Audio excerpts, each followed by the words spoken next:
Hey guys, kung ikaw ay naghahanap ng property na yung mas mabilis malilipatan as ready for occupancy at mas more spacious ang floor area, well, i-recommend ko po sa inyo guys itong 3-story townhouse as a Daniela model dito sa Golden Horizon na located lamang po dito sa Barangay Hogo Perez 13, Martires, Cavite. Ito ay again 3-story townhouse na meron po siyang lot area na 40.50 square meter while the floor area is 73.70 square meter. Ito ay birth type turnover na meron siyang provision for 4 bedrooms, 2 toilet and bath. Excited ka na ba sa maging future home mo? Tara, house tour kita! Okay guys, let's start our house tour. Tara. So, itong papakita ko sa inyo guys, muna, the model dress-up unit. So, but later, papakita ko naman sa inyo the actual turnover. So, itong property na to guys, as a sample, as a end unit. Pag sinabi natin inner unit guys, na meron po siyang lot area na 40.50 square meter, ito po yon. Ito yung inner unit. Magkaka-same lang po ang floor area nila ng end unit. End unit pa yan, inner or corner, same lang po ang floor area which is 73.70 square meter. Ang difference lang po nila yung lot. Pero pag sinabi po natin inner unit, ang lot niya is 40.50 square meter. While ito naman, sample of end unit na meron po siyang lot area na 54 square meter. So tara guys, pasokin natin. Since ito ay model dress-up unit, so sample lang po to. Ito lang po yung itsura pag nalagyan nyo ng bakod and gate. So see? So ang actual turnover nito guys, level soil lang po. Since ito ay model dress-up unit, yan, pwede mo siya gaya yung landscape niya. So now, so again guys, the floor natin dito is 73.70 square meter. Since ito ay end unit, meron po siyang lot area na 54 square meters. So, see, ito yung hitsura niya. So, may some space ka pa dito, around 2 meters dito. So, ito naman is access going to your service area. So, ito yung service area nyo. So, pwede nyo siya gawin as a laundry area or maybe kung gusto nyo, i-extend nyo pa yung floor ay yung second floor para makoveran yung ano dito. It's up to you kung paano mo siya i-improve. Or maybe i-covered mo na lang siya. So, yan ang service area natin. Now, balik naman tayo dito. Papunta sa loob para may pakita ko sa inyo the model dress-up unit. So, again guys, pakita ko na sa inyo mamaya the actual turnover.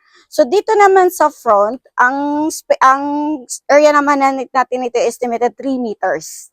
So, come on. So ang main door natin, so middle door type. So, ito na the model dress-up unit. So, ito yung looks pag may mga gamit na at once ma-improve na yung property niyo upon turnover. So, this is your living area. Yan. Nakapaglagay na sila mga furnitures. Yan. Dining area. Yun. Then, your kitchen po. Tapos, yung toilet and bath, since ito ay 3-story guys, so ang kagandahan dito, kasya po ang 4 bedrooms. So, since ito ay birth type turnover, kung gusto nyo, dito sa first floor, gawan nyo ng another kwarto. Pero kung gusto nyo, it's up to you. Basta ang turnover nito is birth type. So, yun na nga, this is the model dress-up unit. So, dito sa first floor, ito na po yung model din nila. So, may tiles na po siya, may painted na, then, see, yan. Pwede siya gayain, but of course, complete na po siya. May lavatory valve, a flush with valve, then shower head, tissue holder, and may lagyan ng sabon. Of course, meron dito in another faucet. And awning type, then door type natin dito is PVC type. Ngayon, pakita ko naman sa inyo the service area. So, service area natin, the door natin dito is wood type po siya. So since pinakita ko na sa inyo kanina to, this is our service area. So, if ever, very spacious na yung service area natin, no?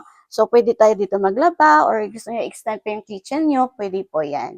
Yan, kung gusto nyo, i-cover nyo para at least kahit papano, may privacy po. Now, check naman natin dito. By the way, guys, this is the dining area. So, kasya po dito yung 6-seaters natin. And by the way, the kitchen po natin, here.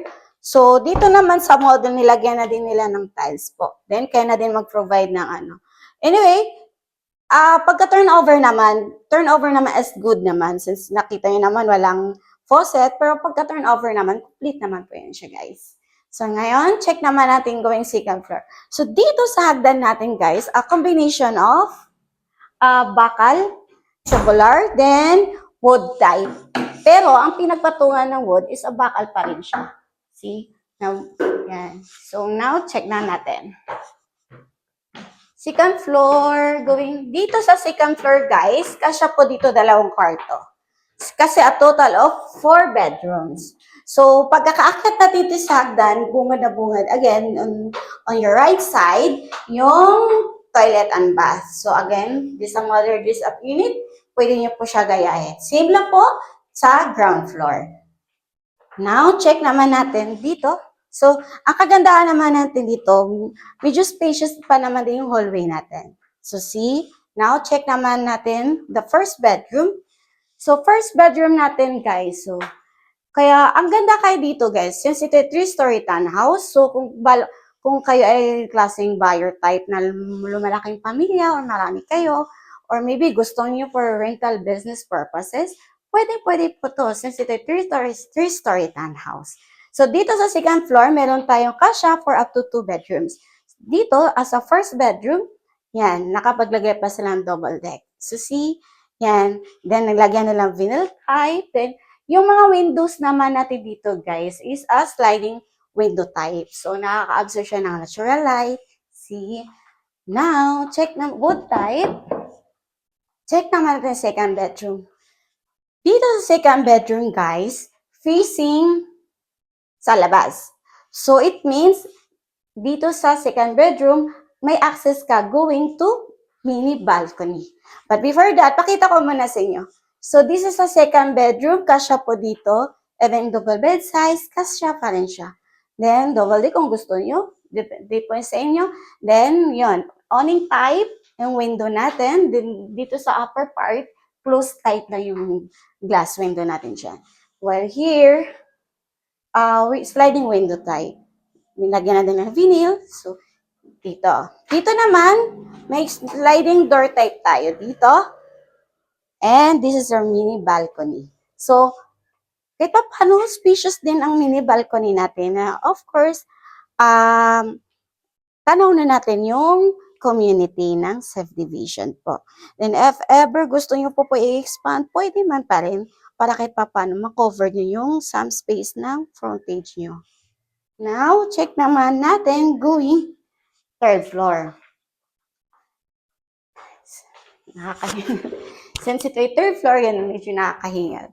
So again, same lang po yung features ng hagdan natin doon sa first floor. So now, going third floor na tayo, guys. So again, going dito sa third floor, meron dito another windows. Close type here, then dito awning type. Pwede mo siya ma-open, no? Now, dito naman, so this, as a mother dress-up unit, hindi nila nilagyan ng kwarto. Which is maybe this is your master bedroom. Then, this is a master bedroom, so mukhang more spacious pa po ang floor natin. Then, dito sa third floor, ginawa na din nila another toilet and bath. But in actual turnover, guys, two toilet and bath lang tayo meron. First and second floor. But dito sa mother dress-up unit, nilagyan pa nila. So, same lang din. As a mother dress-up unit, nilagyan nila lang ng tiles, paint, and cover ng kasimri. But the actual turnover, same lang din po siya. Of course, may complete features lang po pagka-turnover. Lavatory, bowl, shower head, faucet, yun, same pa rin siya. So, marami tayong kagandahan dito, guys. Maraming bintana. So, nakaka-absorb talaga ng natural light. Then, complete na din ang outlets upon turnover. So, guys, ito ay 3-story townhouse. Ready for occupancy na po to. So, mas mabilis lang po malilipatan. Kaya kung ikaw isang buyer type na mas lumalaking pamilya or gusto mo for rental business purposes, maganda po to. Ito yung best message sa isa-suggest ko sa inyo na property. So since naipakita ko na sa inyo, guys, the mother dress-up unit, now pakita ko naman sa inyo the actual turnover. Hey guys, naipakita ko na sa inyo kanina the mother dress-up unit. Ngayon, ipakita ko naman sa inyo the actual turnover. So, since ito ay actual turnover, guys, so ito na yun. Since ito ay 3-story townhouse, from the firewall hanggang dito, yan. Ito po yung property line nyo. So, and this is, since ito ay inner unit, so meron po siyang lot area na 40.50 square meter. And again, ang floor natin is 73.70 square meter. Yung kanina is example ng, as a sample unit ng end unit. So, ito is sa actual turnover, guys. So, upon turnover naman, leveled soil lang po siya. So, ito hitsura as in pagka-turnover ng unit nyo. So, meron pa po siyang space dito as a 3 meters. So, spacious pa rin siya, guys, kung tutuusin. So, ito naman, yan, may elevated some part dito pagkapasok bago sa pinakaloob or upon entering. So, again, this is the actual turnover, guys. This is a bird type turnover. So, ito na yan. See? So, ito na yung actual turnover. So, ang kagandahan dito sa bird type turnover, guys, is nasusunod, of course, lahat ng mga layout, lahat ng colors, ng pintura, lahat ng size ng tiles and features, lahat. Kasi since bird type. So, ito po ang actual turnover. So, as you can see, wala pa po siyang pintura, walang tiles. Then, ang kagandahan din naman dito, guys, mataas yung ceiling natin. So, meron na din po siyang steel rake. So, dagdag protection siya. Then, of course, spacious din, of course, yung floor area natin dito. So, it's just maybe dito yung living area. And maybe this is your dining area. Since dito ang kitchen nyo. So, sa actual turnover, guys, yung kitchen naman natin, meron na po siyang tiles ang countertop. Meron stainless sink and faucet po. Then, kayo na din mag-provide ng cabinet. Now, check naman natin the toilet and bath. So, ito yung, ang toilet and bath naman natin, ang kagandahan naman nito, aside na complete na po ang features, ay naka-tiles na po siya, see, hanggang dito. Pero the rest naman, bird type lang po. Then, lagyan na din po ng covered yung kisame natin. Then, may awning type na din tayo dito, no? As para kahit paano naka-absorb ng natural light. So, PVC type. This, again, your service area. So, since ito ay inner unit, guys, so ito yung space mo ng service area from firewall hanggang dito, since ito ay townhouse. So, yan, divided naman po siya pag naka-turn over sa inyo, pag ikaw ay nasa inner unit. So, yun, yung nakagandahan dito, yan, pwede kayo maglaba sa laundry area, service area, depende po. Then, coveran mo na lang siya para kahit paano may cover yung service area niyo. And of course, guys, yung kitchen pala natin dito, may awning type na din tayo na window. Then, may outlet na din pala siya dito. Now, check naman natin yung going second floor. So, since ito ay actual turnover, guys, again, bakal po siya. Then, wood type yung apakan. Pero, syempre, yung pinagpatungan ng wood, bakal din, of course. So, now, check naman natin dito. Second floor. So, ito guys ha, 3-story townhouse, 4 bedrooms po ang kasya dito. For since ito ay bird types, open layout. So, see, kahit sabihin natin kasya 2 bedrooms, nasa sa'yo yun kung ilang gusto mong kwarto. Kung gusto mo, dahil nga rin for business, for rental business purposes, pwede mo gawing tatlong kwarto, para pero medyo masikip nga lang. Kaya, advisable siya up to 2 bedrooms. So, again, bird type, no tiles, wala pa pintura. Pero at least, mataas po yung kisame natin. And yung mga windows natin, sliding door type naman siya, guys. So, dito sa second floor, meron tayo dito mini balcony. So, tanong mo na yung community or kapitbahay mo. So, kahit pa paano, may space ka pa dito magmuni-muni. Now, of course, palagis ha, naka-sliding door type tayo. Ay, sliding door type yung access going to balcony. And of course, dito sa second floor, guys, ay another toilet and bath tayo. Na same lang po doon sa ground floor. Na complete features, lavatory, bowl with flush, shower head, lagyan ng sabon, toilet paper, holder, ano ng tissue, then, may tiles na siya hanggang dito. And the rest, kaya na lang po mag-provide ng pintura, and coveran nyo na lang po yung kisame. And again, meron po tayo ditong Onit type na window, PVC type. So, dalawang toilet and bath, first and second floor. Diba? So, sa third bedroom, now, check naman natin. So, guys, ready for occupancy na to. Kung ikaw ay mas nagmamadali na makalipat, yan, you can avail this property as ready for occupancy. And now, this is the third floor. So, third floor natin, again, ganun pa rin. Open layout, no tiles, walang pintura, cover nyo na lang po ang kisame, and marami naman po tayong windows dito, awning type and sliding window type. Nakaready naman po yung mga outlets. So guys, naipapakita ko na sa inyo itong actual turnover. Now, papakita ko naman sa inyo the details competition. And by the way guys, available po to Pag-ibig and bank financing.